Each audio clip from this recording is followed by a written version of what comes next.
Okay student, तो अब हम एनसीईआरटी बुक का सबसे पॉपुलर एग्जांपल लेते हैं जो कि पेज नंबर 12 में दिया है।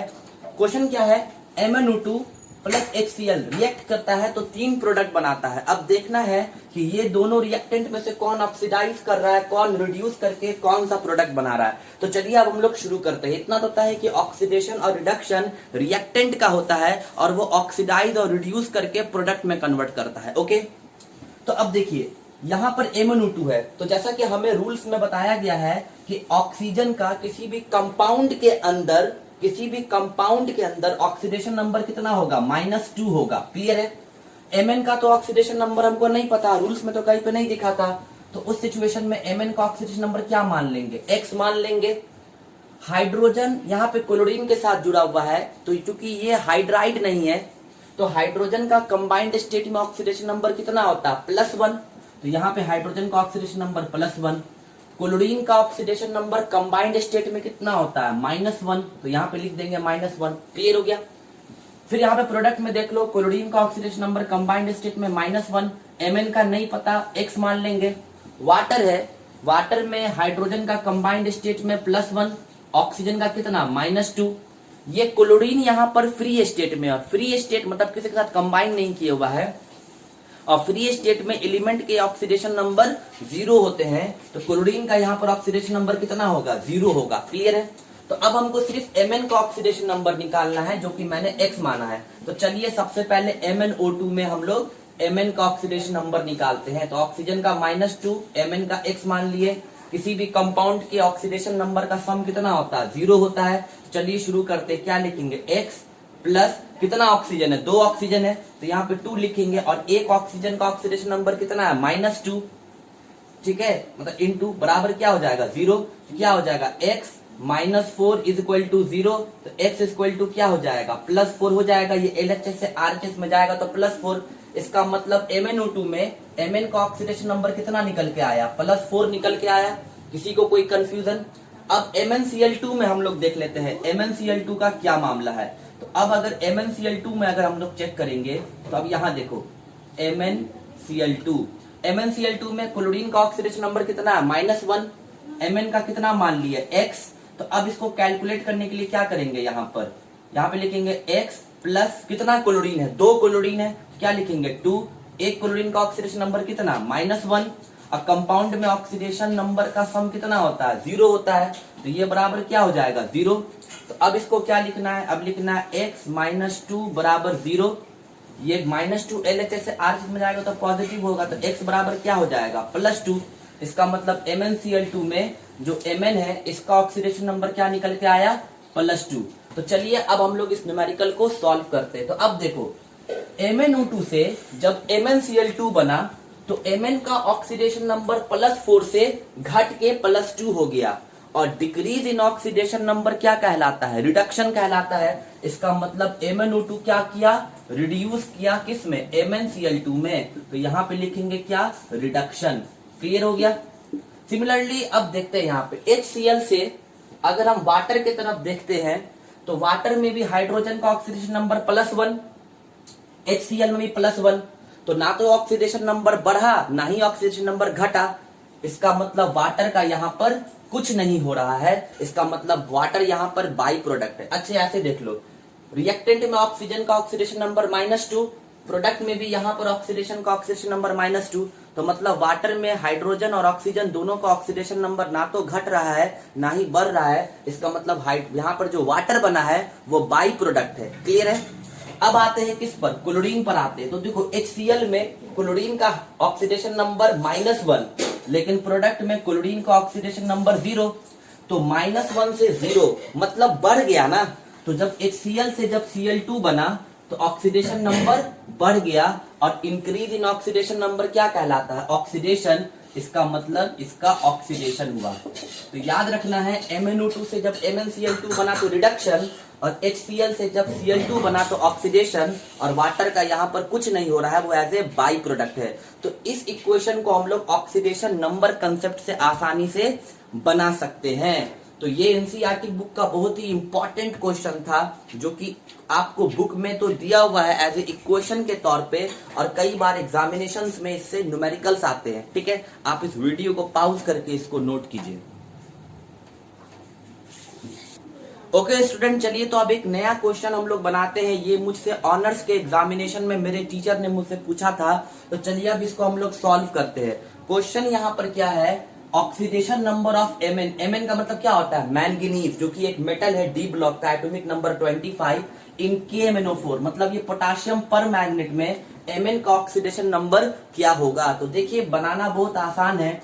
हम लोग यहाँ पे सबसे पहले लिखेंगे क्या, KMnO4। क्लियर है। तो किसी भी कंपाउंड का जो ऑक्सीडेशन नंबर का सम होता है वो कितना होता है, वो 0 होता है। क्लियर है।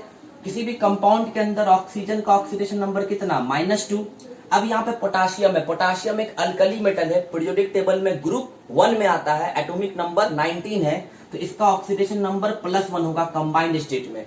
Mn का नहीं पता, तो Mn का ऑक्सीडेशन नंबर क्या मान लेंगे, X मान लेंगे। तो चलिए अब सॉल्व करते हैं। तो यहाँ पर क्या होगा, यहाँ पे होगा प्लस, यहाँ पे होगा 1 प्लस Mn का क्या मान लिए, तो लिखेंगे 1 प्लस Mn का ऑक्सीडेशन नंबर क्या मान लिए, X, ऑक्सीजन का क्या है -2, फिर यहाँ पे प्लस लिखेंगे। तो यहाँ पे कितना ऑक्सीजन है, 4 ऑक्सीजन है, तो पहले यहाँ पे 4 लिखेंगे, और एक ऑक्सीजन का ऑक्सीडेशन नंबर कितना, -2 बराबर 0। क्लियर हो गया। अब ये क्या हो जाएगा, अब ये हो जाएगा आपको 1 plus x, 4 2 8 plus minus minus, तो -8 बराबर कितना, 0। क्लियर हो गया। अब क्या होगा, -8 प्लस 1 कितना होगा, -7, तो हो जाएगा x -7 बराबर 0। तो x इक्वल टू क्या हो जाएगा, +7। इसका मतलब यहाँ पे Mn का ऑक्सीडेशन नंबर कितना निकल के आया, +7 निकल के आया। आप चेक भी कर सकते हो कि हम सही बनाए या गलत बनाए। तो देखो +7 प्लस 1 कितना हो गया, +8, और यहाँ पे 4 ऑक्सीजन है, एक ऑक्सीजन का ऑक्सीडेशन नंबर -2, तो 4 ऑक्सीजन कितना हो जाएगा, 8 हो जाएगा। तो +8 -8 कितना, 0 है। तो इस तरीके से हम लोग ऑक्सीडेशन नंबर आसानी से निकाल सकते हैं, कैलकुलेट कर सकते हैं। आपके लिए एक HW है, आप घर पे ये क्वेश्चन बनाइएगा और कमेंट बॉक्स में इसका आंसर दीजिएगा। आपको K2Cr2O7, इस कंपाउंड का नाम है पोटाशियम डाइक्रोमेट, ये भी एक ऑक्सीडाइजिंग एजेंट है। K2Cr2O7 में आपको क्रोमियम का ऑक्सीडेशन नंबर कैलकुलेट करना है। मैंने ऑलरेडी इसके ऊपर X लिख दिया है। तो क्वेश्चन है, what is the oxidation number of chromium Cr in K2Cr2O7। Clear है। आप इस वीडियो को पॉज करके नोट कर सकते हैं इसको। ओके स्टूडेंट, तो चलिए अब हम लोग आगे की तरफ बढ़ते हैं और लास्ट टॉपिक पढ़ रहे हैं एनसीईआरटी बुक का, जो पेज नंबर 13 में है। ये टॉपिक एक क्वेश्चन से शुरू हो रहा है। एनसीईआरटी बुक में हेडिंग है, एक्चुअली वो क्वेश्चन है, हेडिंग कम क्वेश्चन कह सकते हैं। Have you observe the effect of oxidation reaction in everyday life. क्या आपने ऑब्जर्व किया है, क्या आपने ऑब्जर्व किया है ऑक्सीडेशन रिएक्शन का इफेक्ट एवरीडे लाइफ में, ये क्वेश्चन है। देखिए हम आपको समझाते हैं। एक्चुअली कई बार आप देखते होंगे कि खाना खराब हो जाता है, सब्जी का कलर चेंज हो जाता है, फल सड़ जाता है, या खाने में बदबू आने लगती है, बू आने लगती है। उसके बाद आप देखते होंगे लोहे में जंग पकड़ लेता है, मेटल्स खराब होने लगते हैं। ये सब किसके वजह से होता है, ये सब ऑक्सीडेशन रिएक्शन की वजह से होता है। तो यही टॉपिक है। अब एक्चुअली इसमें हम लोग पढ़ेंगे कोरोजन और रेंसिडिटी के बारे में। तो चलिए आज हम लोग पहला टॉपिक शुरू करते हैं, कोरोजन। अब ये कोरोजन क्या होता है, तो कोरोजन आप लोग के लिए कोई नया टर्म नहीं है स्टूडेंट, क्लास 8 में, क्लास 7 में भी आप पढ़े होंगे, और मेटल नॉन मेटल चैप्टर में भी है। तो सुनिए कोरोजन का मतलब क्या होता है। In short we can say easily corrosion stand for destruction of metal. Metal का जब डिस्ट्रक्शन होता है तो उसी को कोरोजन कहते हैं। डिस्ट्रक्शन का मतलब होता है बर्बाद हो जाना, खराब हो जाना, बेकार हो जाना। तो मान के चलो ये कोई मेटल है, अब ये धीरे धीरे खराब हो रहा है। खराब इन टर्म्स ऑफ व्हाट, इसका प्रॉपर्टी। कहने का मतलब है मेटल का प्रॉपर्टी होता है कि उसका शाइनी अपीयरेंस होता है। तो मेटल अपने शाइनी अपीयरेंस को लॉस करने लगा धीरे धीरे, या मेटल के ऊपर किसी दूसरे सब्सटेंस का लेयर आकर के जम गया, किसी थर्ड पार्टी का। तो जब मेटल अपना प्रॉपर्टी लॉस करने लगता है, शाइनी अपीयरेंस खोने लगता है, तो उसी को, तो कहने का मतलब है तो मेटल तो बर्बाद हो रहा है, उसी को हम लोग इन शॉर्ट कहते हैं क्या, कोरोजन। लेकिन कोरोजन होता क्यों है, कोरोजन होता है जनरली कोरोजन होता है ऑक्सीडेशन की वजह से। अब जैसे आयरन का ही एग्जांपल ले लो, आयरन को अगर हम ऑक्सीजन के प्रेजेंस में छोड़ दे, उसमें भी वाटर वेपर के प्रेजेंस में, तो ये तीनों एक दूसरे से रिएक्ट करके एक प्रोडक्ट बनाएगा जिसका नाम है रस्ट, Fe2O3 डॉट XH2O। इसको हम लोग कहते हैं रस्ट। क्लियर ना? तो अब आपका आयरन कन्वर्ट कर गया किस में? रस्ट में। एक्चुअली में वो आयरन तो है लेकिन उसके ऊपर रस्टिंग हो जाता है, जंग लग जाता है। ठीक है, और धीरे धीरे एक टाइम ऐसा आएगा कि आयरन पूरा का पूरा खराब हो जाएगा। तो आयरन बेसिकली हुआ खराब क्यों हुआ, रस्टिंग क्यों हुआ? ऑक्सीडेशन की वजह से ना, क्योंकि यहाँ पे आयरन में ऑक्सीजन का एडिशन हो गया। तो चलिए, तो अब हम लोग कोरोजन पढ़ते हैं। एक बात आपको बताना चाहेंगे, आयरन में जब कोरोजन होता है तो उसको हम लोग रस्टिंग कहते हैं, और रस्ट का कलर रेडिश ब्राउन होता है। सिमिलरली कॉपर मतलब तांबा, कॉपर में जब कोरोजन होता है तो उसका जो कलर है वो धीरे धीरे ग्रीन कलर में कन्वर्ट करने लगता है, मतलब ग्रे कलर या ग्रीन सबसे ज्यादा बेटर वर्ड रहेगा, ग्रीन कलर में कन्वर्ट करने लगता है जब तांबा कॉपर में कोरोजन होता है। सिमिलरली सिल्वर में जब कोरोजन होता है, चांदी में, तो उसके ऊपर ब्लैक कलर का एक लेयर आना शुरू होता है। समझ में आ गया ना? तो चलिए अब हम लोग कोरोजन पढ़ते हैं। लेकिन कोरोजन तो बहुत बड़ा समस्या है, क्योंकि कोरोजन में मेटल अपना शाइनी अपीयरेंस लॉस करने लगता है। तो इस कोरोजन से बचे कैसे? तो कोरोजन का प्रिवेंशन कई बार एग्जामिनेशन में आता है, तो आज हम लोग पढ़ेंगे कोरोजन का प्रिवेंशन। तो कोरोजन का प्रिवेंशन क्या है? ऑयलिंग और ग्रीसिंग, पेंटिंग, गैल्वेनाइजेशन, इलेक्ट्रोप्लेटिंग मतलब क्रोम प्लेटिंग, और एनोडाइजिंग। देखिए, इतना तो तय है कि कोरोजन होने के पीछे एक कारण ये भी है कि कोरोजन होने के दौरान मेटल में ऑक्सीजन का एडिशन हो जाता है। तो हम किसी कारण की वजह से अगर मेटल को ऑक्सीजन के कांटेक्ट से बचा ले तो कोरोजन बच जाएगा। जैसे ये मेटल है, इसको ऑक्सीजन के कांटेक्ट में आने से अगर हम बचा लेंगे तो कोरोजन नहीं होगा। क्लियर है? तो अब उसके लिए सबसे पहला उपाय है क्या? ऑयलिंग और ग्रीसिंग। आप देखते होंगे कई बार लोहे में, आयरन में ऑयल का एक लेयर चढ़ा दिया जाता है। साइकिल में आप देखते होंगे, चेन वगैरह में बरसात के टाइम में लोग ग्रीस डालते हैं, ऑयल डालते हैं। क्यों?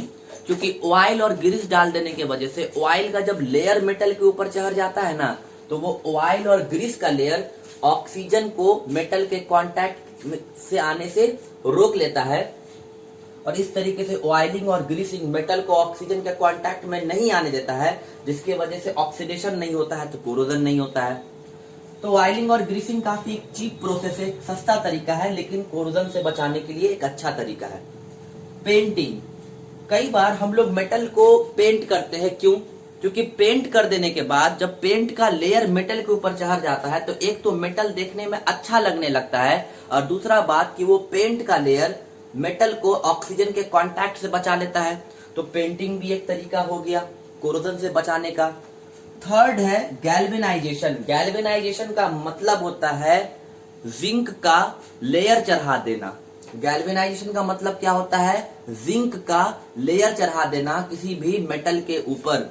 तो जब हम लोग किसी भी मेटल के ऊपर, खास तौर पे आयरन के ऊपर जब जिंक का लेयर चढ़ा देते हैं तो उसी को कहते हैं गैल्वेनाइजेशन, और गैल्वेनाइजेशन भी ऑक्सीजन के कांटेक्ट से मेटल को बचा लेता है। इलेक्ट्रोप्लेटिंग, इलेक्ट्रो का मतलब इलेक्ट्रिसिटी, प्लेटिंग का मतलब होता है प्लेट करना, कोई लेयर चढ़ाना। इलेक्ट्रिसिटी के मदद से एक मेटल का लेयर किसी दूसरे मेटल के पे हम लोग चढ़ा देते हैं। इसलिए अब जैसे मैंने यहाँ पे शर्ट पहना है, तो अगर कोई मेरे ऊपर कोई चीज फेंकेगा, कोई पानी या चाय, कॉफी, तो वो चीज मेरे बॉडी के अंदर आने से पहले मेरा शर्ट पे आएगा, और मेरा शर्ट बहुत हद तक उसको प्रोटेक्ट करेगा। तो एक शर्ट कहीं ना कहीं एक लेयर का काम कर रहा है।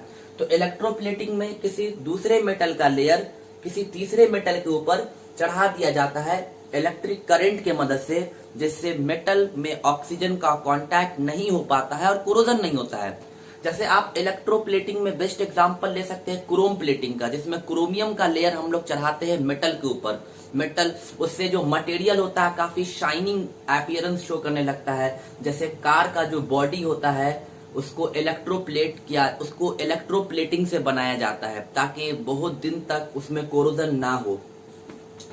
लास्ट क्या? एनोडाइजिंग। एक्चुअली एनोडाइजिंग बहुत ही इंपॉर्टेंट है, ये मेटल और नॉन मेटल चैप्टर में भी है। एनोडाइजिंग में हम लोग क्या करते हैं कि हम लोग कोई ऑक्सीडाइजिंग एजेंट लेते हैं, जैसे कि H2SO4 एक अच्छा ऑक्सीडाइजिंग एजेंट है, या HNO3, और हम लोग क्या करते हैं, मेटल्स का एनोड बनाते हैं और इलेक्ट्रोलाइसिस के मदद से, ठीक है, इलेक्ट्रोप्लेटिंग के मदद से हम लोग क्या करते हैं कि मेटल के ऊपर जबरदस्ती हम लोग ऑक्साइड का लेयर चढ़ा देते हैं। मैं आपको समझाता हूं। एक्चुअली जहां पर कहीं ना कहीं ऑक्सीजन का एडिशन नुकसानदेह है, वहीं पर कभी कभी ऑक्सीजन का एडिशन फायदेमंद भी साबित होता है। जैसे एक छोटा सा एग्जांपल से मैं आपको बता दूं, एल्युमिनियम एक मेटल है जिसका एटॉमिक नंबर 13 है।